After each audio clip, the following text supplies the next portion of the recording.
Bonjour mes chers amis, je suis content de commencer cette nouvelle série qui sera plus seulement écrite, comme étaient les échos depuis 20 ans, non j'exagère, depuis 15 ans, ou audio, comme nous avons essayé depuis quelques mois, mais aussi vidéo. Alors grâce à mon ami Wilfried, ça devient une possibilité que vous ayez aussi cela. J'espère que ça aidera à ce que ces échos soient plus diffusés et qu'il fasse, si Dieu le permet, du bien.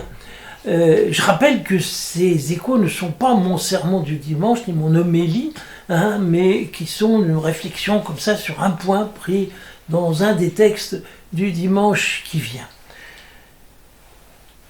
Pour le deuxième dimanche du temps dit ordinaire, eh bien, je voudrais partir de cette phrase de saint Paul qui dit « Frères, les dons de la grâce sont variés. » Les dons de la grâce. On pourrait traduire aussi bien par charisme. Paul les distingue des services plutôt attribués au Christ, le Seigneur, et des activités plutôt du ressort de Dieu, c'est-à-dire du Père. Tandis que les dons de la grâce sont référés à l'Esprit Saint. Ils ont pour but de manifester l'Esprit. C'est lui, ce divin Esprit, qui distribue entre les membres de l'Assemblée chrétienne des paroles de sagesse ou de connaissance, un don de foi, des dons de guérison, le don des miracles, celui de prophétiser, de discerner les inspirations, de parler diverses langues mystérieuses, qu'on appelle aujourd'hui le parler en langue, et de les interpréter. Le renouveau charismatique apparu en France et dans le monde entier après 68, sous l'influence des mouvements pentecôtistes des États-Unis, nous a habitués à ces manifestations plus ou moins spectaculaires qui surviennent au sein des assemblées de prière et qui traduisent incontestablement le dynamisme de l'esprit. Notons cependant qu'à part les deux derniers de ces charismes, le parler en langue et l'interprétation, la liste que donne saint Paul est plus large et que la plupart des dons énumérés n'ont jamais vraiment cessé de se manifester dans le corps de l'Église.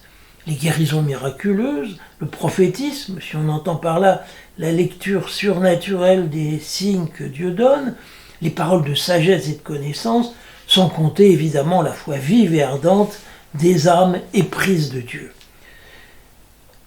Ce qui est en jeu dans le charismatisme, pris cette fois-ci au sens large, c'est la conscience que le royaume de Dieu est vraiment là parmi nous et que l'extraordinaire, l'inouï, n'est pas réservé au temps de fondation de l'Église, qu'il est d'aujourd'hui aussi bien.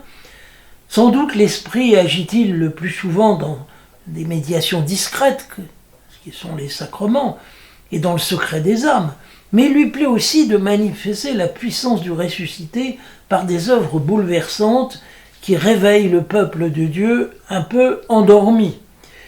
Jésus nous a trop dit que rien n'est impossible à Dieu et qu'il faut tout demander pour que nous cultivions par principe la résignation.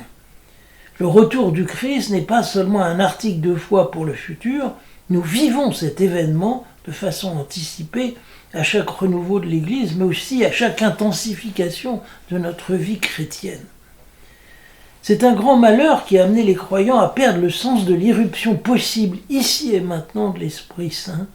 C'est là que d'autres espoirs, beaucoup plus terrestres, mais aussi bien plus incertains, ont pris dans leur cœur la place de l'espérance chrétienne. Ils se sont mis à croire au progrès, à la science, et à mille autres biens de pacotille alors que l'Esprit Saint frappait à leur porte. À bientôt, à dimanche prochain.